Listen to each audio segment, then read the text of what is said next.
Assalamualaikum warahmatullahi wabarakatuh. Saya ucapkan selamat bergabung kembali di perkuliahan saya pada mata kuliah Geometri Transformasi untuk pertemuan yang kedua. Sebelumnya saya ingin menyampaikan bahwa materi ini itu sangat membutuhkan kefokusan yang lebih ya. Jadi mohon disimak video ini secara baik-baik. Oke, langsung saja kita ke materinya. Yang kemarin kita telah mempelajari apa itu fungsi ya, macam-macam fungsinya yaitu injektif, surjektif, dan bijektif ya. Sekarang kita masuk ke materi inti yaitu transformasi. Oke, ini saya ambilkan dari epistemologi ya. Menurut epistemologi secara bahasa dari KBBI, transformasi itu diartikan sebagai perubahan rupa, ya, bentuk, sifat, fungsi, dan sebagainya dalam sistem koordinat kartesius. Untuk memindahkan satu titik atau bangun pada bidang dapat dilakukan dengan menggunakan transformasi. Jadi transformasi geometri dalam proses mengubah setiap titik koordinat menjadi titik koordinat lain pada bidang tertentu. Jadi gini, transformasi geometri itu proses mengubah titik koordinat pada suatu bidang menjadi titik koordinat pada bidang lain yang tertentu. Nah, itu adalah transformasi geometri. Nah, transformasi tidak hanya mengubah titik saja, bisa mengubah garis, bangun, ya. Terus selanjutnya, ini secara notasi. Jika diketahui V, ini definisi secara keilmuan, diketahui V adalah himpunan titik pada bidang, dan T yang relasi T itu memetakan himpunan V ke dalam himpunan V, dan T itu sendiri adalah suatu fungsi. Jadi diketahui V itu himpunan titik pada bidang, T itu memasangkan V ke dalam elemen V ke dalam V ya, di mana T sendiri itu adalah suatu fungsi. Jadi syaratnya T itu harus sebuah fungsi. T disebut transformasi pada bidang V jika T itu merupakan fungsi yang bijektif. Ya, ini syaratnya T itu merupakan transformasi, itu T harus sebuah fungsi, dan T itu harus bersifat bijektif. Bijektif itu berarti injektif, T itu harus injektif, dan T itu juga harus surjektif. Nah, kita ulas lagi. Surjektif itu jika setiap B anggota kodomain, ya, V-nya itu V kodomain, maka ada A, pasti ada A anggota domain sedemikian hingga TA itu sama dengan B. Jadi petanya A itu adalah B ya. Itu untuk pengertian surjektif. Kalau injektif itu jika AB anggota V yang domain, kalau yang ini di mana A itu tidak sama dengan B, maka TA itu sama dengan tidak sama dengan TB. Kalau di sini TA itu misalkan P, TB itu misalkan Q, maka P itu tidak sama dengan Q. Itu kemarin ya, materi yang kemarin. Terus selanjutnya kita masuk contoh ya. Contoh transformasi. Diketahui R pangkat 2 itu adalah kumpulan titik pada bidang. Sebuah fungsi T, nah ini sudah disebutkan bahwa T itu sebuah fungsi. Jadi kalau sudah disebutkan seperti ini, tidak usah kalian membuktikan kalau T itu sebuah fungsi ya. Itu memetakan, fungsi yang memetakan R pangkat 2 ke R pangkat 2. Yang didefinisikan, ya, relasi T itu didefinisikan, aturannya itu yaitu TXY itu memetakan titik XY itu sama dengan X ditambah 1, Y ditambah 1. Buktikan T suatu transformasi. Oke, yang pertama kita buktikan bahwa T itu adalah surjektif dulu. Ambil sembarang titik ya, sembarang titik, satu titik saja, sembarang titik X2, Y2 pada R2 kodomain. Jadi kita ambil sembarang titik ya, saya kasih indeks 2 itu karena biar untuk membedakan bahwa titik itu ada di daerah lawannya, daerah kodomennya ya. Akan dibuktikan bahwa titik tersebut itu mempunyai pasangan di domainnya, di anggota himpunan asalnya ya. Nah, sekarang kita perhatikan di sini. Cara membuktikannya ini, perhatikan. Tx y, x, y itu sama dengan, tadi kan rumusnya aturannya kan x tambah 1, y tambah 1. Nah, itu sama dengan x indeksnya itu 2, y2. Jadi x2, y2. Jadi artinya apa? Aturan tersebut harus menghasilkan x2, y2, y2. Nah, dari sini menurut kesesuaiannya yaitu x tambah 1 itu sama dengan x2, y ditambah 1 itu sama dengan y2, maka didapat sedemikian hingga x itu sama dengan x2 dikurangi x1, y itu sama dengan y2 dikurangi y1, sedemikian hingga x, y, karena x itu tadi sudah diketahui ya, nilainya sudah dihitung tadi yaitu x2 dikurangi 1, maka tinggal dimasukkan x, y itu jadi x2 dikurangi x1, y2 dikurangi 1. Nah, jadi txy itu sama dengan x-nya sama y-nya diganti dengan tadi dikurangi 1 dikurangi 1 tadi sama dengan, tinggal kita substitusikan ke dalam aturannya yaitu x 2 dikurangi x1 tambah 1, y2 dikurangi 1 tambah 1, sedemikian hingga x2, y2. Maksud saya gini, ketika kita mengambil apa itu tadi namanya sembarang titik di anggota kodomen, maka ada sebuah titik yaitu xy di mana x itu besarnya x2 dikurangi 1, y itu besarnya y2 dikurangi 1, sedemikian hingga dapat dibentuk seperti ini, seperti annya tadi ini, sehingga dapat dibentuk TA sama dengan P, yang mana ya? Yang ini loh, yang surjektif, TA sama dengan B, demikian hingga bisa dibentuk seperti ini. Kalau bisa dibentuk seperti ini maka dia surjektif, terbukti surjektif dia. Nah, karena kita bisa membentuk seperti itu, yaitu Tx, y itu sama dengan x2, y2 pada akhirnya, maka terbukti surjektif ya. Ini poin pentingnya, itu bisa membentuk Tx, y menjadi x2, y2 dengan besarnya x itu yaitu tadi cara memperolehnya tadi lewat aturan tadi, perhatikan tadi, yaitu x nilainya x2 dikurangi 1, y nilainya y2 dikurangi 1. Paham sampai sini ya? Kita lanjutkan untuk bukti injektifnya. Bukti injektif ini diambil 2 ya, diambil 2 yaitu titiknya A, B dan C, D, tapi di anggota domainnya. Kalau tadi kan kodomen, ini anggota domainnya. Di mana AB itu tidak sama dengan CD, titik AB tidak sama dengan titik CD. Akan dibuktikan bahwa TAB itu tidak sama dengan TCD. Karena AB pengertian dari injektif itu tadi kan diambil 2 titik, AB itu pada V, maka di mana A tidak sama dengan B, maka kita tunjukkan bahwa TAB itu tidak sama dengan TA itu tidak sama dengan TB. Nah, kita tunjukkan seperti itu. Jadi untuk injektif ini kita tunjukkan TAB tidak sama dengan TCD.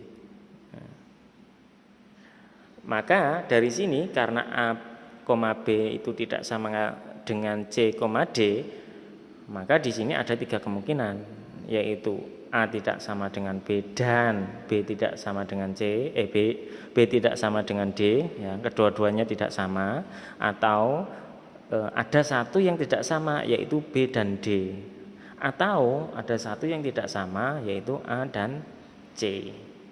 Nah, kita masuk ke kemungkinan yang pertama. Jadi Setiap kemungkinan ini kita akan tunjukkan bahwa TA, B itu tidak sama dengan TC, D. Kita tunjukkan kemungkinan pertama. TA, B sama dengan, karena rumusnya tadi kan tambah 1 tambah 1 toh, A tambah 1, B tambah 1. T, C, D sama ditambah 1 tambah 1. Karena A tidak sama dengan C, maka A ditambah 1 tidak sama dengan C ditambah 1. Sebagai contoh begini, 2 tidak sama dengan 3, maka 2 ditambah 1 tidak akan sama dengan 3 ditambah 1. Nah, itu contohnya. Begitu juga sama dengan B tidak sama dengan D-nya. Caranya sama seperti yang A tidak sama dengan C tadi. Sedemikian hingga karena A ditambah 1 itu tidak sama dengan C ditambah 1 dan B ditambah 1 tidak sama dengan D ditambah 1, maka terbukti A ditambah 1, B ditambah 1 itu tidak sama dengan C ditambah 1, D ditambah 1. Akibatnya TA, B itu tidak sama dengan T, C, D. Ini untuk kemungkinan pertama. Sekarang kita masuk kemungkinan kedua, yaitu yang tidak sama hanya B dan D. Nah, dengan cara yang sama dengan kemungkinan pertama tadi, karena B tidak sama dengan D, maka B ditambah 1 tidak sama dengan D ditambah 1 ya. Sehingga akibatnya TA, B tidak sama dengan TC, D ya. Karena ada satu yang tidak sama. Oke ya, masih enggak bingung ya. Sebagai contoh gini, titik A, B dan titik C, D saya kasih contoh dalam angka ya. Misalkan A, B itu 2,4 ya. Terus C, D karena A sama dengan C, maka tetap C itu 2 ya, agar supaya sama dengan A. Jadi AB itu 2,4, CD itu misalkan 2,3 ya. Sedemikian hingga jika dimasukkan 2,4 tadi karena tambah 1 menjadi, kalau dimasukkan ke dalam nilainya tambah 1 tadi jadi 3,5. Kalau CD-nya karena tadi 2,3 jadi 3,4. Jadi 3,5 itu titik 3,5 tidak akan sama dengan titik 3,4. Begitu gambarannya. Sekarang kita masuk kemungkinan ketiga itu sama ya. Itu bisa kalian dapatkan TA, B tidak sama dengan TC, D. Sehingga kesimpulannya yaitu karena jika diambil dua titik A, B, C, D tadi, A, B, C, D, itu di mana AB dua titik itu tidak sama, maka terbukti TA, B tidak sama dengan T, C, D, maka terbukti injektif. Karena terbukti surjektif dan injektif, maka dia bijektif. Sedemikian hingga T itu adalah sebuah transformasi. Ya, ini kesimpulannya. Bisa dipahami sampai sini ya. Oke, kita lanjutkan. Contoh 2. Kalau tadi secara mengarah ke geometri analit, kalau ini lebih ke geometri pada sistem koordinat ya. Misalkan V itu bidang Euclid dan A sebuah titik tertentu pada V.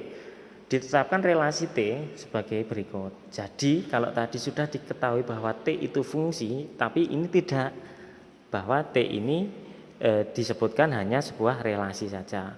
Karena tidak disebutkan sebagai fungsi, maka kalian harus membuktikan dulu bahwa T itu adalah sebuah fungsi. Nah, itu aturannya seperti ini. Pada soal ini ya maksudnya. Yang satu, TP itu sama dengan P jika P itu sama dengan A. Nah, ini agak membutuhkan apa ya namanya ya, imajinasi ya ini kalau ini ya. Maka dari itu tolong fokus dan fokus ya.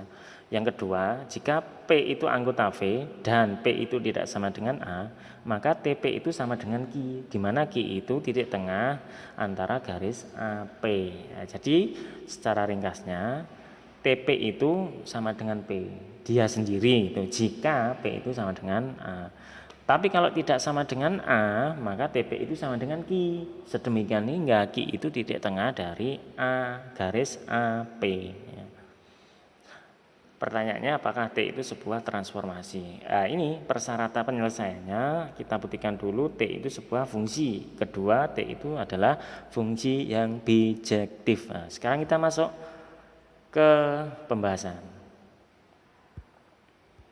Ya, akan ditunjukkan bahwa T itu sebuah fungsi, artinya harus dijelaskan bahwa setiap unsur V itu mempunyai peta dari V juga. Ya. Untuk hal itu ambil sembarang titik ya. P anggota V. Nah, karena sudah ada satu titik tertentu yaitu A anggota V, maka terdapat dua kasus. Jika P itu sama dengan A, yaitu P itu sama dengan A atau P tidak sama dengan A. Jadi diambil sembarang ya, sembarang titik pada domain. Kemungkinan titik yang sembarang diambil itu sama dengan A atau tidak sama dengan A. Untuk sama dengan A pasti dia mempunyai satu pasangan yaitu dirinya sendiri yaitu P ya. Untuk P sama dengan A maka TP itu sama dengan P itu sendiri ya, karena dia sama dengan A. Jadi bisa di sini sehingga A sama dengan TP itu bisa dijabarkan lagi sedemikian hingga TP itu sama dengan A sama dengan P ya. Karena P sama dengan A. Oke, itu sudah jelas, itu sangat mudah untuk P sama dengan A. Kalau untuk P tidak sama dengan A, maka kita akan menunjukkan bahwa dia mempunyai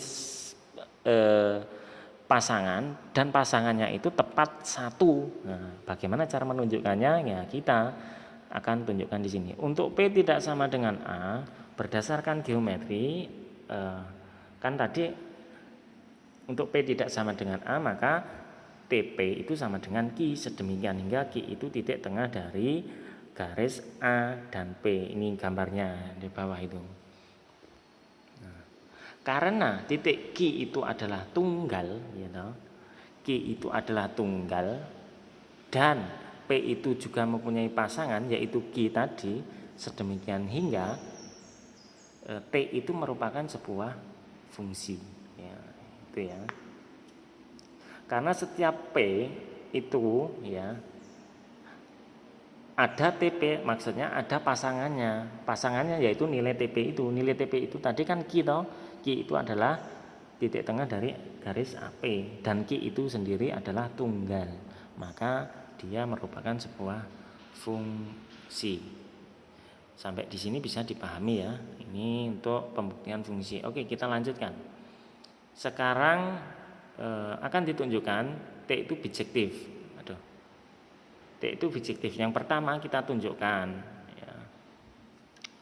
Kita tunjukkan bahwa dia itu surjektif. Artinya fungsi T itu atau kata lain ya fungsi kepada ya, surjektif itu kepada. Ambil sembarang titik R. Nah, R ini maksudnya di daerah, kalau surjektif berarti di daerah kodomain ya. Karena di V sudah ada satu titik A, maka keadaan R dan A ada dua kasus. R itu sama dengan A atau R itu tidak sama dengan A. Untuk R sama dengan A maka tentu jelas ya. R itu TR itu adalah R itu sendiri karena R sama dengan A itu sudah mempunyai pasangan, itu enggak masalah, itu sudah sangat mudah sekali ya untuk R sama dengan A. Kalau sekarang kita maksudnya R tidak sama dengan A. Kalau untuk R tidak sama dengan A maka ada titik M ya. Ada titik M sedemikian hingga M itu terletak di tengah-tengah antara A dan R. Berdasarkan geometri Euclid, ada garis AR. Untuk R tidak sama dengan A ini ya, dan setiap ruas garis AR selalu mempunyai titik tengah. Ya, misalkan titik tengah itu M ya tadi. Jadi M itu merupakan prapeta dari R. Jadi akibatnya untuk R tidak sama dengan A ada M, sedemikian enggak M itu adalah titik tengah dari AR. Nah, itu berdasarkan aturan yang diketahui di soal tadi. Karena setiap R itu selalu mempunyai prapeta, maka fungsi T tersebut adalah fungsi surjektif. Ya, paham ya sampai sini ya? Ya, saya kira paham lah ya. Diambil R di daerah kodomain. Nah, sedemikian hingga kita akan menunjukkan bahwa R itu mempunyai pasangan di daerah domain, ya, mempunyai prapeta. Ya. Berdasarkan aturan tadi, maka jika R tidak sama dengan A, maka ada sebuah titik tengah, ya, kita misalkan M. Sedemikian hingga pasangan R-nya itu yang tidak sama dengan A itu adalah M. Nah, pasti ada pasangan. Sedemikiannya dia adalah surjektif terbukti. Sekarang untuk injektifnya ini agak sedikit panjang ya ini ya. Misalkan kita ambil dua titik sembarang pada domain, misalkan titik P dan titik Q ya. Maka dari sini kita buktikan bahwa ini adalah sebuah injektif atau injektif ya, kita injektif.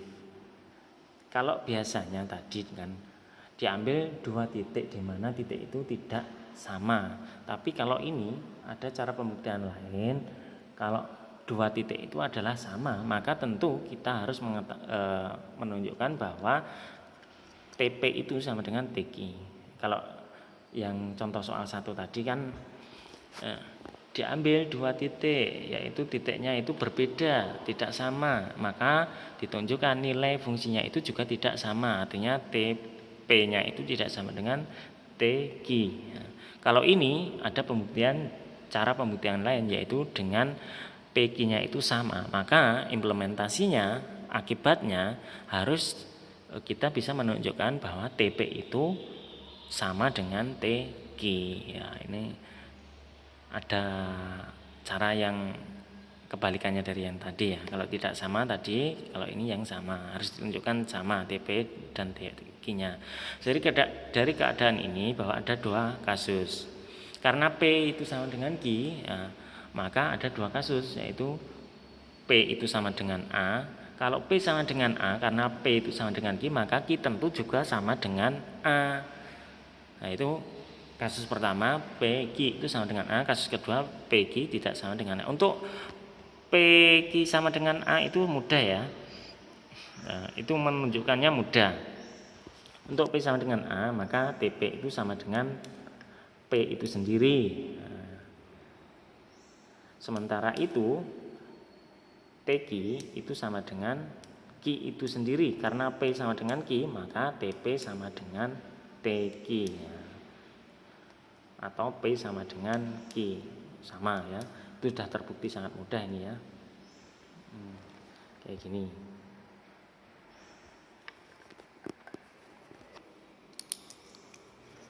ya. Karena P itu sama dengan Q dan dua-dua ini sama dengan A, maka berdasarkan rumus yang ada di soal tadi, TP itu sama dengan P. Nah, sedemikian hingga karena ini P sama dengan Q, maka Q itu sendiri sama dengan TQ.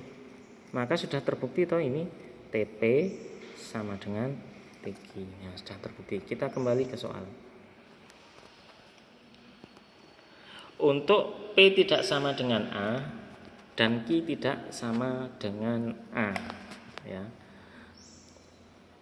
Ya, misalkan TP itu sama dengan P aksen dan TQ itu sama dengan Q aksen, maka P aksen sama dengan anggota dari garis PA dan Q aksen anggota dari QA. Karena P aksen anggota dari PA, maka PA itu sama dengan AP aksen.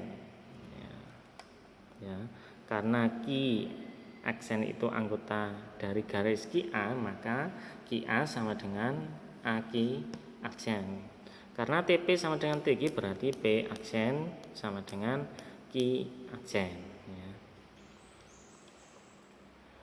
Dan AP aksen, garis AP aksen sama dengan AQ aksen.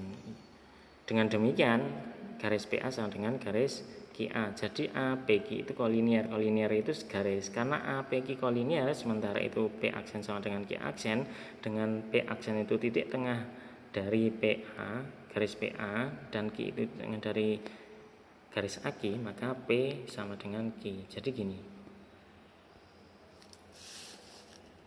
Ya. Ini titik A, ini titik P, dan ini juga, itu juga titik Q, karena tadi P itu sama dengan Q. Berdasarkan tadi, karena ini P ini tidak sama dengan A, P ini tidak sama dengan A, dan Q ini juga tidak sama dengan A, maka ada sebuah titik tengah, misalkan TP itu sama dengan P aksen. Sedemikian enggak seperti ini. Nah, P aksen ini titik tengah dari garis AP. Ini P aksen. Ya, terus begitu juga dengan Q. Karena Q tidak sama dengan A, maka ada Q aksen, yaitu hasil dari nilai TQ. Nah, sedemikian hingga Q aksen ini itu adalah titik tengah dari ini garis AQ itu ya. Nah, sedemikian hingga karena apa tadi?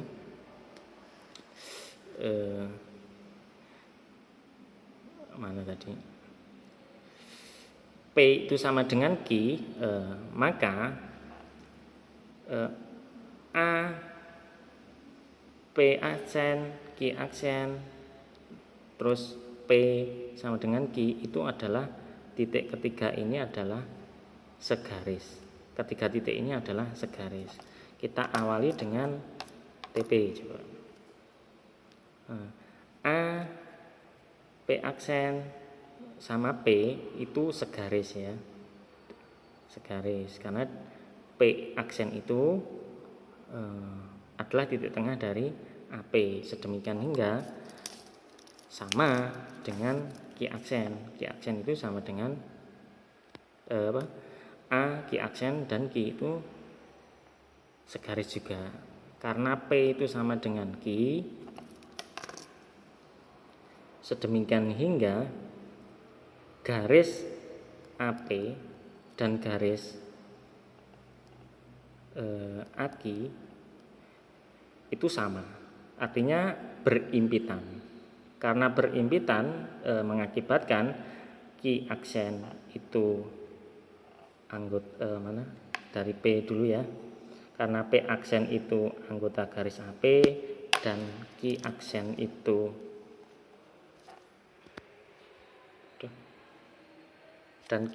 itu anggota dari AQ ya.